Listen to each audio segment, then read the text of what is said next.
Hi ದೋಸ್ತರ ನಮಸ್ಕಾರ ರೀ. ಈಗ ಭಾಳ ಮಂದಿಗೆ ಕನ್ಫ್ಯೂಷನ್ ಇರ್ತೈತಿ ಈಗ ವ್ಯಾಕ್ಸಿನ್ ಈಗ ಪಿ ಪಿ ಆರ್ ಆಗಲಿ ಇಲ್ಲಾಂದ್ರೆ ಇ ಟಿ ಆರ್ ಆಗಲಿ E T plus T T ವ್ಯಾಕ್ಸಿನ್ರ ಆಗಲಿ ವ್ಯಾಕ್ಸಿನ್ ಮೊದಲು ಮಾಡ್ಕೋಬೇಕು ಏನು ಜಂತೆಣ್ಣೆ ಮೊದಲು ಹಾಕೋಬೇಕು, ಡಿವರ್ಮಿಂಗ್ ಮೊದಲು ಮಾಡ್ಕೋಬೇಕೇನು ಆಮೇಲೆ ವ್ಯಾಕ್ಸಿನೇಷನ್ ಮಾಡ್ಕೋಬೇಕು ಅನ್ನೋದು ಭಾಳ ಕನ್ಫ್ಯೂಷನ್ ಇರ್ತದೆ.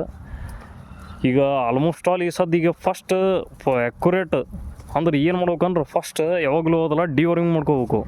ಅಂದ್ರೆ ಒಂದು 8 ದಿವಸದ ಮೊದಲು 8 ದಿವಸದ ಮೊದಲು ಫಸ್ಟ್ ಡಿವರ್ಮಿಂಗ್ ಅಂದ್ರೆ ಜಂತೆಣ್ಣೆ ಹಾಕೋಬೇಕು. ಮೊದಲು ಹಾಕೊಂಡಿಂದ ಒಂದು 8 ದಿವಸ ಬಿಟ್ಟಿಗೆಸಂತ ಏನದ ಆಮೇಲೆ ನೀವು ಪಿ ಪಿ ಆರ್ ಆಗಲಿ ಇ ಟಿ ಆರ್ ಆಗಲಿ ಯಾವುದೇ ಒಂದು ವ್ಯಾಕ್ಸಿನ್ ಒಟ್ಟು ಬ್ಲೂಟಂಗರ್ ಆಗಲಿ ಇ ಟಿ ಆರ್ ಆಗಲಿ ಯಾವುದೇ ವ್ಯಾಕ್ಸಿನ್ ಆಗಲಿ ಫಸ್ಟ್ ಡಿವರ್ಮಿಂಗ್ ಕಂಪ್ಲೀಟ್ ಆಗೋಣ ವ್ಯಾಕ್ಸಿನೇಷನ್ ಮಾಡ್ಕೋಬೇಕು ಒಂದು 8 ದಿವಸ ಬಿಟ್ಟಿಗೆಸಂತ.